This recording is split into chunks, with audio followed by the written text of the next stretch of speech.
ভারী বৃষ্টি এবং উজান থেকে নেমে আসা ঢলে দেশের ৮টি জেলায় বন্যা কবলিত হয়েছে। বিশেষ প্রতিনিধি এস.এম. জসিমের পাঠানো তথ্য বিডি চিত্রে দেখুন বিস্তারিত। সুনামগঞ্জ, মৌলভীবাজার, হবিগঞ্জ, ফেনী, চট্টগ্রাম, নোয়াখালী, কুমিল্লা ও খাগড়াছড়ি জেলায় বন্যা কবলিত হয়েছে। আবহাওয়া অধিদপ্তরের তথ্য অনুযায়ী আগামী ৪৮ ঘন্টায় দেশের উত্তর পূর্বাঞ্চলে উজানে মাঝারি থেকে ভারী বৃষ্টিপাতের পূর্বাভাস রয়েছে। ফলে এই সময় উত্তর পূর্বাঞ্চলের সিলেট, সুনামগঞ্জ, নেত্রকোনা, মৌলভীবাজার ও হবিগঞ্জ জেলার প্রধান নদীগুলোর পানি কয়েকটি পয়েন্টে বাড়তে পারে।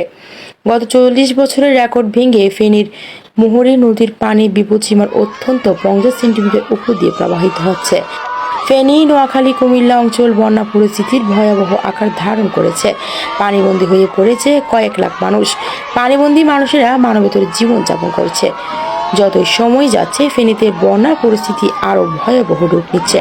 সাবিহা আলম শাইলা, মাতৃজগৎ টিভি, ঢাকা।